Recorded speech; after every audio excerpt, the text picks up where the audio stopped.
I was sitting on a bench outside a closed bookstore, I think. Could have been a cafe. Hard to remember. It was one of those nights where everything feels kind of soft around the edges. The rain had just started again. Not a gentle drizzle, the kind that hits the sidewalk and bounces back up at you. Little needles of water. I remember watching it for a while. The way it smeared the street lights into these long yellow streaks. I'd been walking for a long time. No real plan. Just moving. My jacket was soaked through. Boots were a mess. I hadn't shaved in a bit. Not on purpose. Just didn't feel like it. Sometimes you don't. I was tired. Not movie set tired.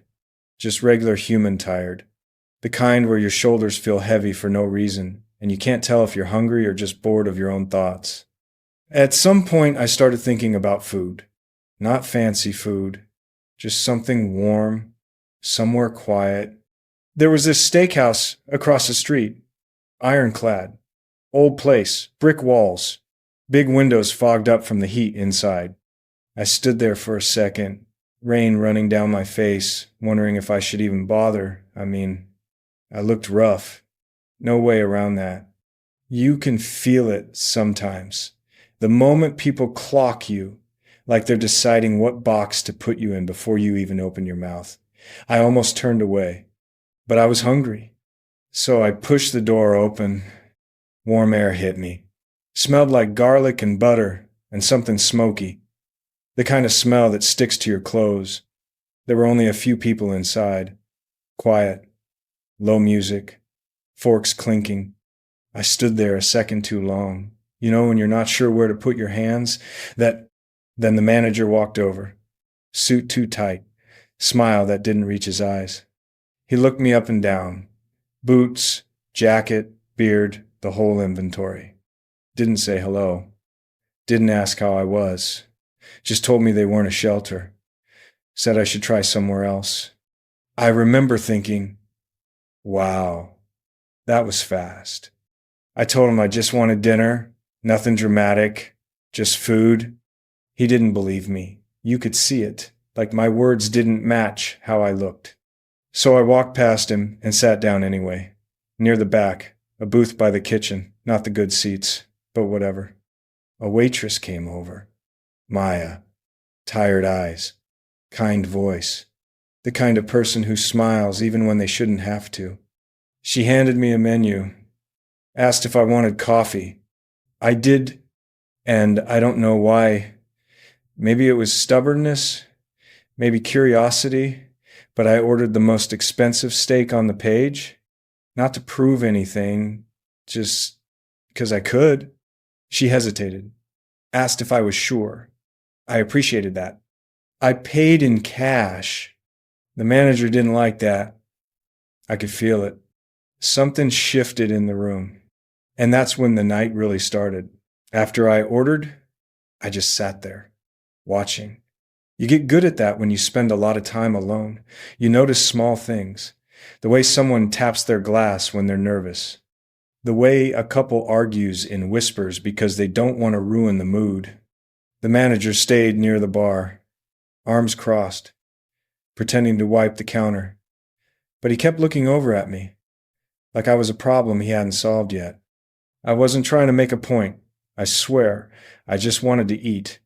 But there's this thing that happens when people decide who you are before they know anything about you. It changes the air, gets heavier. Maya came back with my coffee. Black. No sugar. She placed it down carefully, like she didn't want to spill a drop. Her hands looked tired. You can see it sometimes. The way someone carries a tray like it weighs 100 pounds even when it's empty. Let me know if you need anything, she said. I thanked her. Maybe too quietly. I do that. She smiled anyway. Real smile. Quick, but real.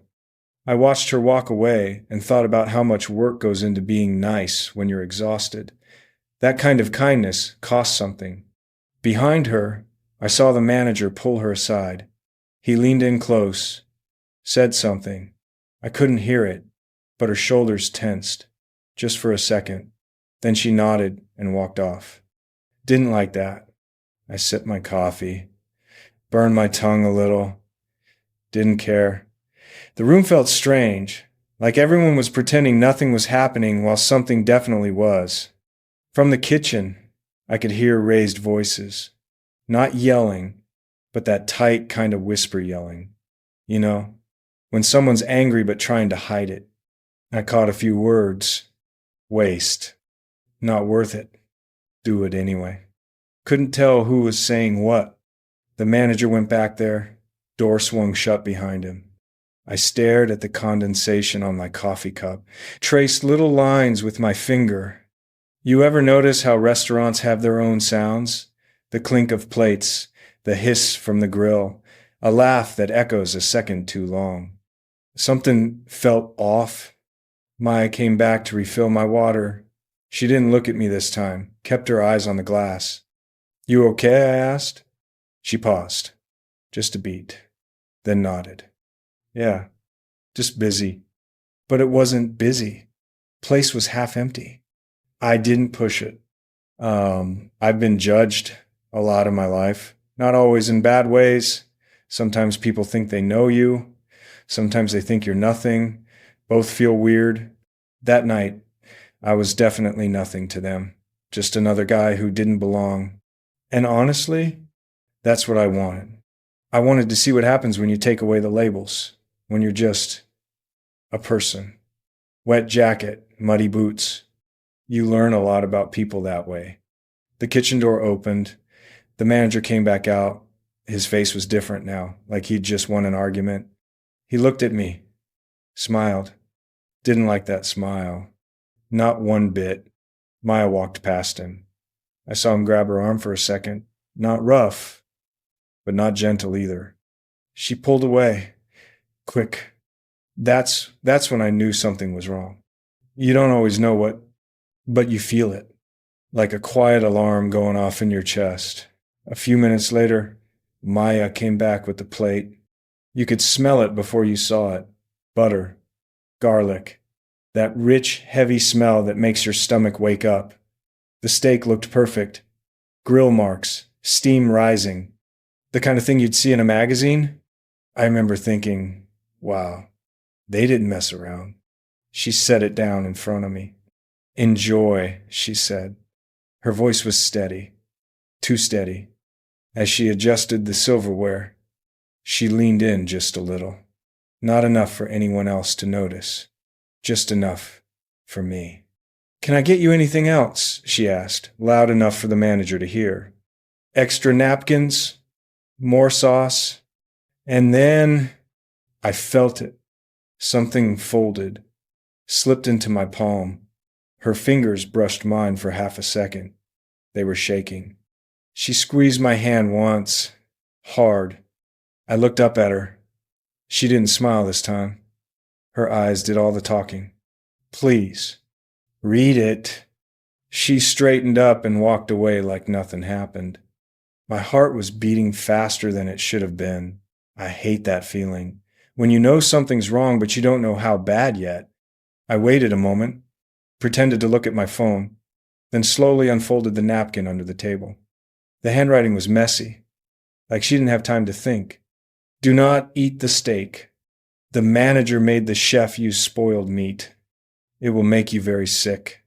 Pretend to eat. I'm so sorry. I read it twice, then a third time. I didn't move, just sat there, staring at those words. It hit me all at once. Not fear, not anger, respect. This woman didn't know me, didn't owe me anything, didn't know what I could do for her. And she still risked her job for a stranger. I folded the napkin back up, slipped it into my pocket. Then I picked up my knife, cut into the steak. It looked wrong inside.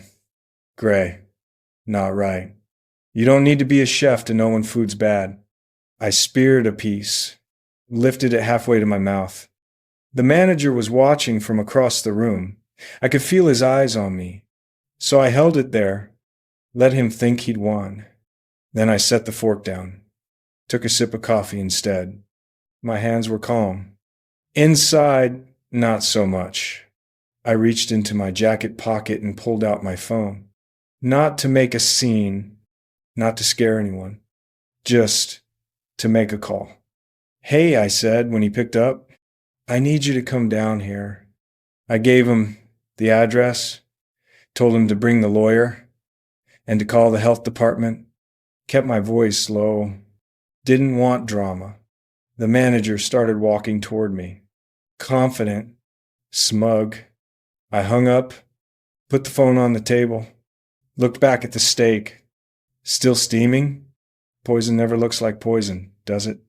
That's the scary part. The manager stopped at my table. "You got a problem?" he asked. Not loud. Not yet.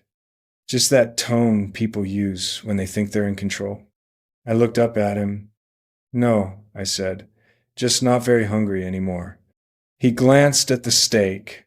"You ordered it, you pay for it, you eat it." I shrugged. "Maybe later." That's when the front door opened. 2 people walked in wearing jackets with official patches. Calm, focused, not rushed. You don't miss that energy.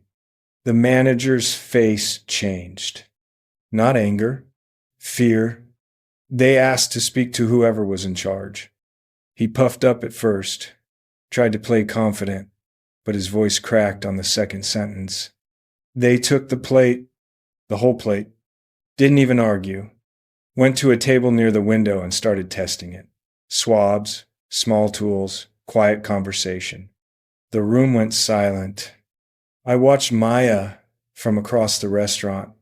She looked like she might faint. The chef came out from the kitchen, hands shaking, eyes red. He didn't even wait to be asked. "I'm sorry," he said. "I was told to use it." The manager exploded, started blaming everyone. Pointed at the chef, pointed at Maya, said they were lying, said they were trying to sabotage him. Nobody believed him. One of the inspectors stood up. "High contamination," she said. "Could have put someone in the hospital." The words hung there. That's when I took off my beanie. Not for drama, just didn't feel like pretending anymore. The manager stared at me, really looked at me for the first time. His mouth opened, closed. I told him quietly who I was, who owned the place. No big speech, just facts. You could hear a fork drop somewhere. The room felt heavy. He started apologizing fast, messy, said he was under pressure, said he didn't mean it, but he meant it. He just didn't expect consequences. I didn't yell, didn't threaten, just told him he was done. Security escorted him out. No shouting, no fists, just gone. I looked over at Maya. She was crying, trying to hide it. I walked over. "You okay?" I asked. She nodded. Didn't believe her. People are brave in moments like that. Then it hits later. The chef thanked me, apologized again. I told him it wasn't about me. It was about her. The napkin, the quiet courage, that's what mattered. I stayed for a while after that. Didn't feel right to just leave. Everything was too raw. People cleaned up, talked in low voices, like a storm had just passed through the room and nobody was sure what was still standing. Maya sat at a corner table with a glass of water she hadn't touched. I went over and asked if I could sit. She nodded. We didn't talk at first, just listened to the kitchen hum, the clink of dishes, normal sounds trying to come back. She finally told me about her kid, the surgery, the bills, how scared she was all the time. I didn't interrupt, just listened. There's something powerful about being heard. Not fixed, not rescued, just heard. I helped her later, quietly, not because of what she did, but because of who she showed herself to be. There's a difference. That napkin, I still have it, folded, a little stained now, ink smudged from sweaty hands. It's not fancy, just paper, but it reminds me of something important. People show you who they are when they think it doesn't matter. When they think nobody important is watching, that night, she thought I was nobody. And she still chose to protect me. That stays with you. We talk a lot about courage like it has to be loud. Big speeches, crowds, applause. But most real courage is quiet. Looks small. Feels lonely. It's a waitress slipping a note to a stranger, knowing she could lose everything and doing it anyway. I think about that when I'm tired. When I don't feel like being kind, when it would be easier to look away. I remember her hands shaking and still moving. That's the part that gets me, not the outcome, not what happened after. Just that moment, a choice. That's all it ever is.